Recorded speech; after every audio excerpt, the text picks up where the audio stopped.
Bonjour. Dans cette série de vidéos, nous allons attaquer le premier chapitre de thermodynamique. Alors, qu'est-ce que c'est que la thermodynamique? La thermodynamique, c'est la contraction de thermo, la chaleur, et dynamique, le mouvement. C'est donc un domaine qui va s'intéresser au couplage entre la chaleur, l'énergie et le mouvement d'un système. En pratique, nous allons étudier des systèmes qui sont constitués d'un très grand nombre de particules, comme par exemple des gaz ou des liquides. Et nous allons essayer de décrire leur interaction avec l'extérieur. Pour commencer, nous allons décrire la matière. Alors premièrement, les trois états de la matière, si on exclut les états un petit peu exotiques. Premièrement, nous avons l'état solide.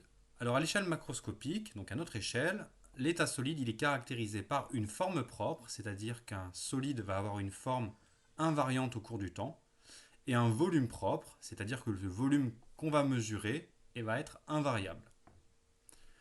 L'état liquide, lui, n'a plus la propriété de forme propre, c'est-à-dire que si on verse un liquide dans un récipient, alors il va épouser les formes du récipient. Par contre, il possède toujours un volume propre invariable, c'est-à-dire qu'on ne peut pas le comprimer ou le dilater. Finalement, nous avons l'état gazeux qui ne possède aucune de ces deux propriétés. Il va avoir une forme qui s'adapte au récipient dans lequel il est contenu, et il va avoir un volume qui va dépendre des contraintes qu'on applique sur lui. On peut le comprimer, on peut le dilater. Alors un bon indicateur macroscopique de l'état physique d'un corps, ça va être sa masse volumique. Alors il y en a d'autres bien sûr, mais celui-là est assez simple à comprendre.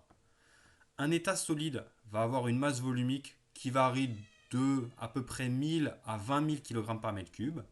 Un état liquide va avoir une masse volumique de l'ordre de 1000 kg par mètre cube à peu près, et un état gazeux de l'ordre de 1 kg par mètre cube, c'est-à-dire à peu près 1000 fois moins. Alors je vous propose une première application qui va être de déterminer ce qu'on va appeler la densité particulière d'un système thermodynamique. La densité particulière, c'est le nombre de particules dans un mètre cube. Et donc je vous propose de calculer cette quantité pour un gaz, pour un liquide et pour un solide. Donc vous avez ici une série de données pour un gaz, pour de l'eau liquide et pour le cuivre solide. À vous de calculer le nombre de particules dans un mètre cube dans chacun des cas de figure. Mettez la vidéo en pause, faites les calculs nécessaires et on corrige. Correction de la première application. Alors on va commencer par le gaz. La donnée de l'énoncé pour le gaz est son volume molaire. Le volume molaire, comme son nom l'indique, c'est le volume d'une mole de gaz, ou le volume d'un certain nombre, d'une certaine quantité de matière N de gaz. La quantité de matière, si j'introduis le nombre total de particules du gaz, peut être réécrit comme grand N sur le nombre d'Avogadro. Donc le volume molaire s'écrit NaV sur grand N. Le nombre total de particules divisé par le volume, c'est la densité particulière qu'on cherche. On en déduit donc que N étoile, ce sera le nombre d'Avogadro sur le volume molaire. Lorsqu'on fait l'application numérique, faites attention, le volume molaire, il faut absolument le convertir en mètres cubes. Il est donné dans l'énoncé en litres par mol, il faut le convertir en mètres cubes par mol. Et lorsqu'on fait l'application numérique, pour un gaz, on trouve 10 puissance 25 particules par mètre cube. Deuxièmement, pour un liquide ou pour un solide, ce sera à peu près pareil.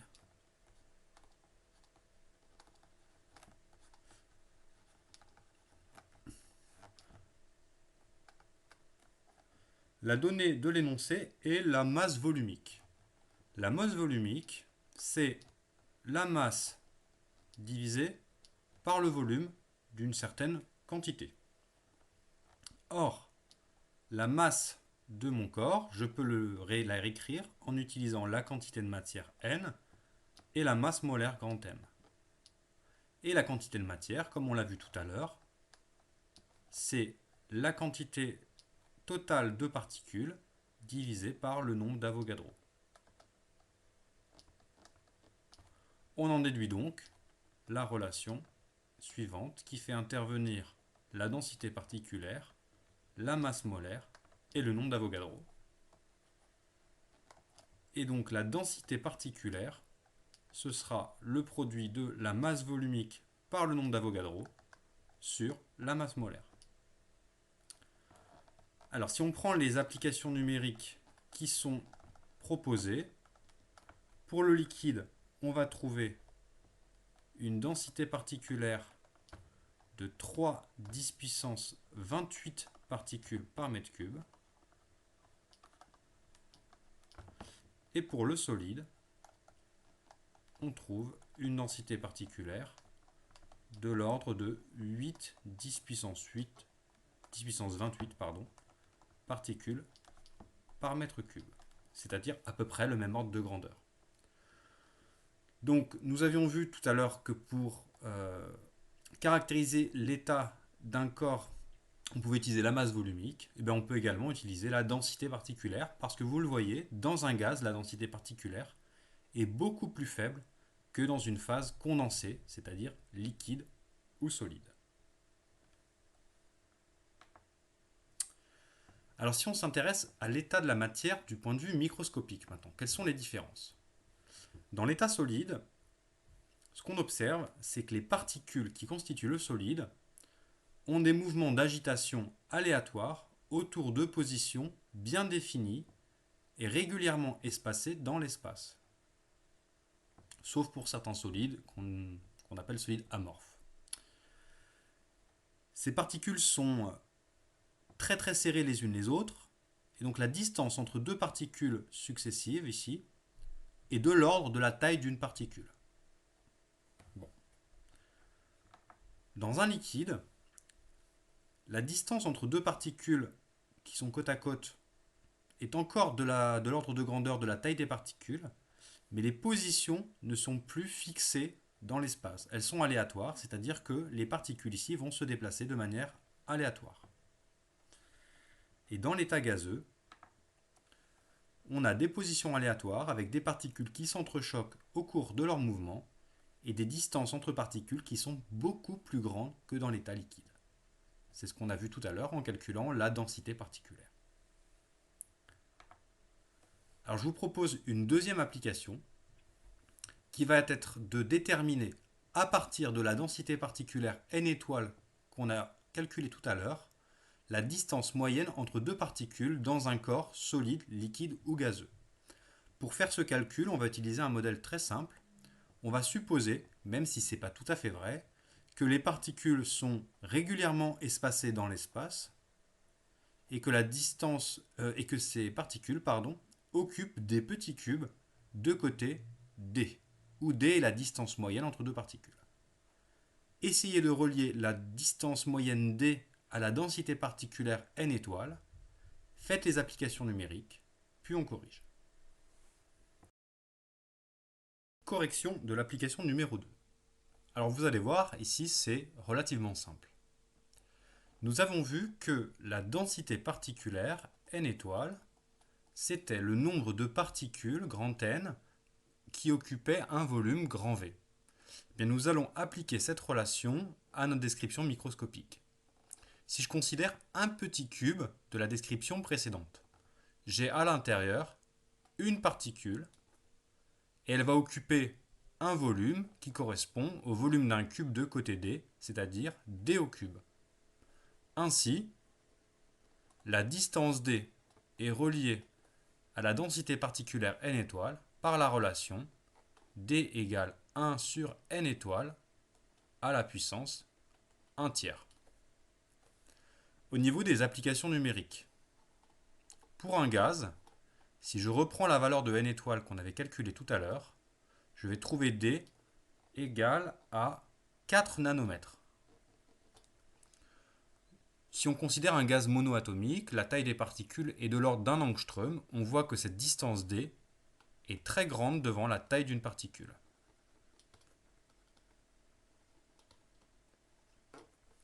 Dans un liquide, si je prends la valeur de n étoiles trouvé tout à l'heure, je vais trouver une distance d de l'ordre de 3 angstroms.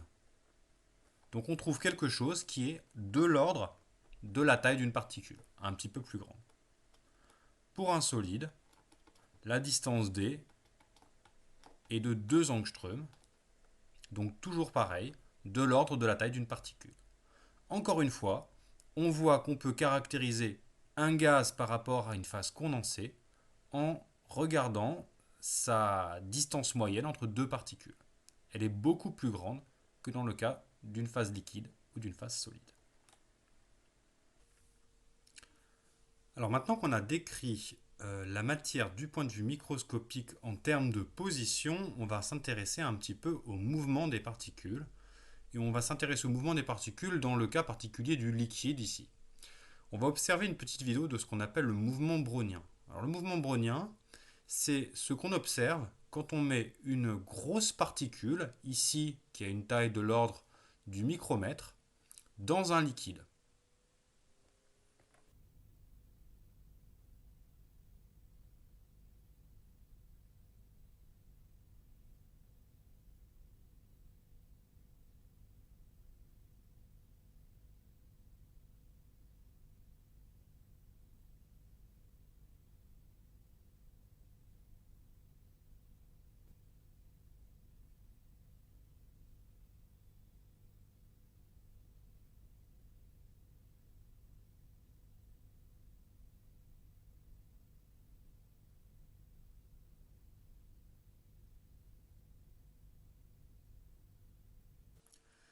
Alors, si on avait tracé la trajectoire d'une des particules blanches qu'on voit sur la vidéo, on aurait obtenu une trajectoire qui ressemble à ce dessin ici. Cette trajectoire, ce qu'elle a de particulier, c'est qu'elle est constituée de segments de droite qui ont à chaque fois une longueur aléatoire et qui ont une direction aléatoire. Alors ce type de trajectoire, il est interprété comme la trajectoire d'une particule qui subit des chocs au cours de son mouvement. Et les chocs que la particule en suspension subit sont dus à la présence des particules de liquide dans lequel elle est en suspension. Ce mouvement brownien, il va mettre en évidence ce qu'on appelle le mouvement d'agitation thermique. Le mouvement d'agitation thermique, c'est le mouvement aléatoire dont sont animés les atomes ou molécules qui constituent un gaz, un solide ou un liquide. Dans un liquide ou dans un gaz, les particules ne sont pas fixées autour d'une position bien déterminée, donc elles vont se déplacer en s'entrechoquant au cours de leur mouvement. Dans un solide, les particules vont osciller autour d'une position d'équilibre bien fixée et elles vont avoir un mouvement aléatoire autour de cette position. Dans un liquide ou dans un gaz, on va définir le libre parcours moyen comme la distance moyenne parcourue par une particule entre deux chocs. Je vais maintenant vous montrer une petite vidéo qui permet d'illustrer ce qu'est le libre parcours moyen, puis on essaiera avec un petit modèle assez simple d'estimer celui-ci.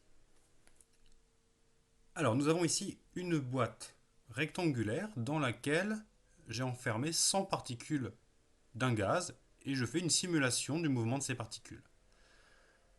Ce qui est dessiné en rouge, c'est la trajectoire d'une des particules du gaz choisie de manière aléatoire. Et donc on voit qu'on a des trajectoires qui sont constituées de segments rectilignes. Ici, le libre parcours moyen est de 1 unité 35. Dans la deuxième simulation, je prends le même gaz, mais je prends des particules 2 fois plus grandes. On peut voir assez clairement que sur cette deuxième simulation, le libre parcours moyen, donc la distance moyenne parcourue entre deux chocs, va être beaucoup plus faible.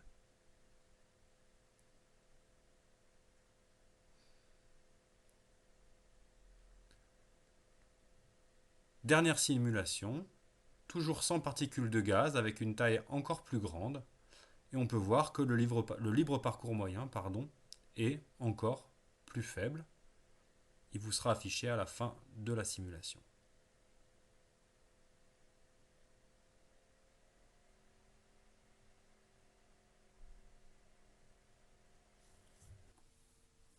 Je vais maintenant essayer d'estimer le libre parcours moyen dans un gaz ou un liquide. en faisant intervenir la taille des particules ainsi que la densité particulière n étoiles. Je vais considérer le modèle simple comme celui-ci. J'ai une particule qui se déplace avec une vitesse v et je vais considérer une particule cible ici qui est à l'arrêt. Pour que la particule qui se déplace heurte la particule cible, le centre de la particule cible doit être situé entre ces deux limites. Je vais calculer le volume dans lequel doit être située la particule cible pour qu'elle soit touchée par la particule mobile.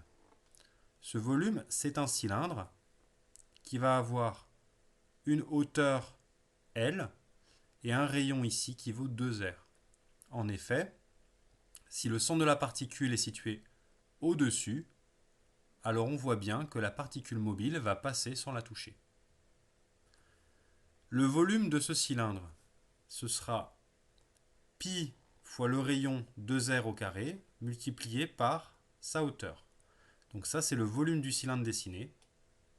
Et si je multiplie par n étoiles la densité particulière, ceci me donne le nombre de particules dans ce cylindre. Pour que la particule mobile touche la particule cible, il doit y avoir une particule dans le cylindre dessiné. En réécrivant cette équation, on obtient que le libre parcours moyen dans ce modèle très simple, c'est 1 sur 4 pi r carré n étoiles, avec R, le rayon d'une particule. Au niveau des valeurs numériques, si je prends des particules qui ont une taille de l'ordre d'1 angstrom, je trouve dans un liquide un libre parcours moyen de l'ordre de 3 angstroms. Et ça, c'était également la distance entre particules. Donc dans un liquide, la distance moyenne entre deux particules et le libre parcours moyen ont à peu près le même ordre de grandeur. Dans un gaz, c'est très différent. La densité particulière est bien plus faible. Et donc le libre parcours moyen, on le voit ici, il est quasiment de l'ordre d'1 micromètre. Alors que la distance entre particules qu'on avait trouvée à l'application numéro 2 était de l'ordre de 4 nanomètres. Donc on a un libre parcours moyen qui est très grand devant la taille d'une particule. Maintenant, nous allons voir comment décrire un système thermodynamique et son évolution au cours du temps. Une première approche un peu naïve, ce serait de décrire le système thermodynamique en utilisant une approche microscopique, c'est-à-dire qu'on va essayer de décrire le comportement de chaque particule du système. Alors, dans un système macroscopique, c'est-à-dire qui va avoir un volume appréciable à notre échelle, on a le nombre d'Avogadro particules à peu près. Pour chaque particule, il nous faut 3 variables de position et 3 variables de vitesse, donc il nous faut 6 variables en tout. Ça veut donc dire que pour décrire l'état du système à un instant t, il nous faut à peu près 6 Na variables, c'est-à-dire à peu près 10 puissance 24. 10 puissance 24, c'est un nombre qui est gigantesque. Ce ne serait même pas possible de les écrire quelque part, ces variables.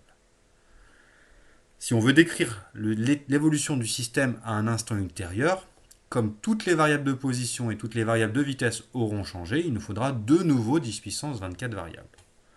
On comprend donc bien que cette approche, elle est complètement absurde et il ne sera pas possible de la mettre en pratique. Une deuxième approche, ce serait de définir des grandeurs macroscopiques permettant de décrire le système dans son ensemble. Donc en fait, on va essayer de décrire le système en utilisant un jeu limité de variables qui vont être pertinentes. Alors à titre d'exemple, on va considérer n particules enfermées dans une boîte et on va regarder la force qu'exercent ces particules sur les parois de la boîte. Donc voilà ma boîte en noir et à l'intérieur j'ai enfermé grand n particules auxquelles j'ai donné une vitesse initiale identique pour chacune des particules orientée vers le haut. Et je vais mesurer la force subie par les parois latérales gauche et droite de la boîte. Pour des raisons pratiques, on ne va pas mesurer les forces sur le haut et sur le bas. Pour la première simulation, je prends 100 particules. Alors qu'on voit qu'au départ, la majeure partie des particules a un mouvement du haut vers le bas, et au fur et à mesure des chocs, les vitesses changent de direction, et les particules vont commencer à frapper les parois latérales. Si on regarde l'évolution de la force qui s'exerce sur les parois latérales, on a une force qui est quasiment nulle au départ, et puis qui croît au cours du temps, pour venir, au bout d'un moment, se stabiliser autour d'une valeur moyenne qui va être calculée à la fin de cette simulation.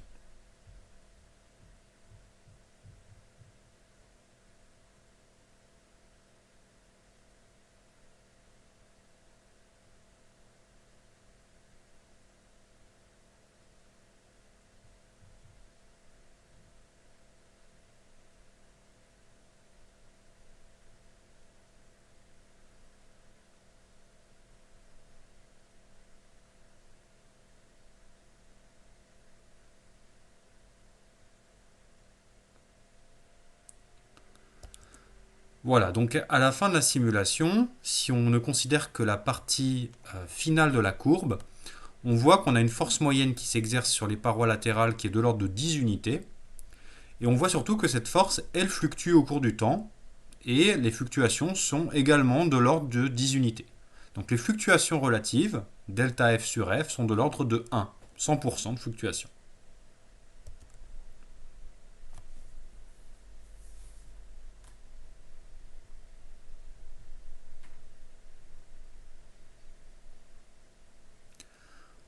On reprend la situation précédente, dans laquelle on va maintenant enfermer 1000 particules. Alors, on peut voir que déjà, le temps mis par les particules pour s'homogénéiser est beaucoup plus rapide ici. Comme on a beaucoup plus de particules, on a beaucoup plus de chocs par seconde. Et donc on voit qu'au bout de quelques secondes, on a déjà une force qui est en train d'osciller autour de sa valeur moyenne. De la même manière, comme il y a plus de particules, il y a plus de chocs sur les parois latérales, et donc on voit que la force exercée est plus importante. On va attendre la fin de la simulation pour mesurer la force moyenne et les fluctuations.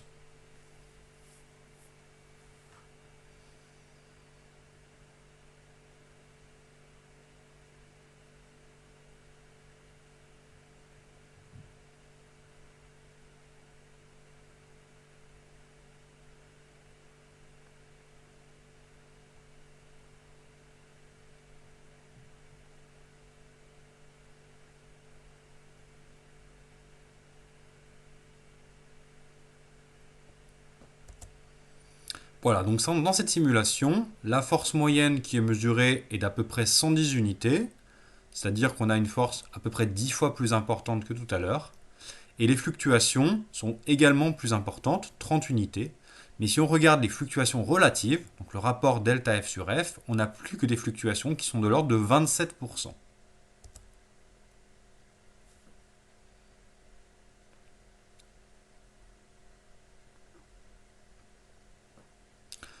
On termine avec une dernière simulation, cette fois avec 5000 particules, et on va essayer de tirer des conclusions de ces 3 simulations.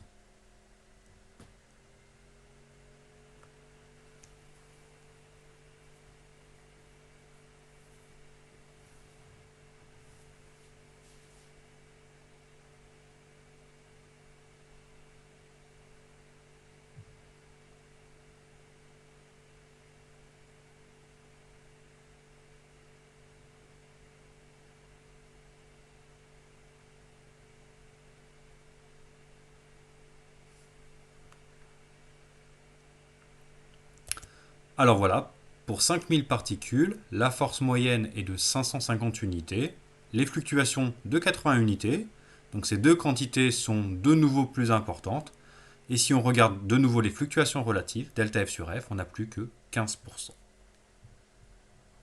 Bon, si je résume ce qu'on vient de voir sur ces simulations, on a vu que la force moyenne subie par les parois latérales augmentait lorsqu'on augmentait le nombre de particules. Et on a vu qualitativement que si je double le nombre de particules, je double la force moyenne. Si je réalise d'autres simulations, que je ne vous montre pas ici, avec 10 000 particules ou avec 20 000 particules, on peut effectivement s'apercevoir que la force latérale est directement proportionnelle au nombre de particules. Deuxièmement, au niveau des fluctuations, on a vu que si on augmentait le nombre de particules, alors on augmentait également les fluctuations, mais on n'avait plus une relation de proportionnalité. Si je représente les fluctuations en fonction du nombre de particules, on peut voir qu'on a une courbe qui est un peu différente. Et en fait, cette courbe en rouge ici, c'est une courbe qui est en racine de n. Du coup, si je trace les fluctuations relatives delta f sur f, voilà la courbe que j'obtiens. Donc c'est une courbe qui est décroissante et qui va venir tendre vers 0 lorsque n tend vers l'infini. Et un peu plus quantitativement, on peut s'apercevoir que les fluctuations relatives sont proportionnelles à 1 sur racine de n. Quelles sont les conclusions? Eh bien, la conclusion, c'est quand on a un système qui est constitué de beaucoup de particules, les fluctuations relatives vont être très faibles. Si par exemple je prends un nombre d'Avogadro pour le nombre de particules, je vais avoir des fluctuations de l'ordre de 10-12, c'est extrêmement faible. En fait, je ne suis même pas capable de les dessiner. Et donc on va pouvoir définir une force moyenne qui va être la force mesurée par l'assemblée des particules sur la paroi. Alors c'est intéressant parce que on a vu dans la première approche pour décrire un système thermodynamique que le fait d'avoir beaucoup de particules nous empêche de décrire le système particule par particule. Mais en fait, c'est le grand nombre de particules qui va nous sauver ici parce que plus on a de particules, plus les grandeurs qu'on va définir seront fixes dans le temps et plus les fluctuations seront négligeables. On va définir ce qu'on appelle la limite thermodynamique comme le cas d'un système de taille suffisamment grande, c'est-à-dire qui va être constitué de suffisamment de particules pour que les fluctuations statistiques des grandeurs qu'on va définir par la suite soient quasiment nulles. On va terminer ce chapitre avec un petit peu de vocabulaire. On va appeler paramètre d'état une grandeur macroscopique qui va nous permettre de décrire le système lorsqu'il est à la limite thermodynamique. Et on verra par la suite que pour décrire un système thermodynamique, il nous suffira de connaître quelques paramètres d'état, ce qui va largement simplifier la description de notre système. Deuxièmement, et c'est important, on dira qu'un système thermodynamique est à l'équilibre lorsque tous ses paramètres d'état sont constants dans le temps. Alors quelques exemples de paramètres d'état. Premièrement, le volume du système. Alors ça c'est assez simple, Si vous prenez un gaz par exemple et que vous l'enfermez dans une enceinte d'1 mètre cube, son volume, ce n'est pas quelque chose de fluctuant, ce sera 1 mètre cube. Deuxième paramètre d'état, le nombre n de molécules ou de particules du système. Alors ça c'est pareil, c'est quelque chose qui est fixe. On verra dans la suite de ce chapitre que la pression et la température sont également des paramètres d'état et que ce sont des paramètres qui sont amenés à peut-être fluctuer. Eh bien, à la limite thermodynamique, on pourra considérer que ces paramètres ne sont plus fluctuants et donc qu'ils sont fixes dans le temps. Dernier point de vocabulaire, on dira qu'un système thermodynamique est fermé lorsqu'il n'échange pas de matière avec l'extérieur et qu'il est isolé lorsqu'il n'échange pas de matière et pas d'énergie avec l'extérieur, un petit peu comme en mécanique.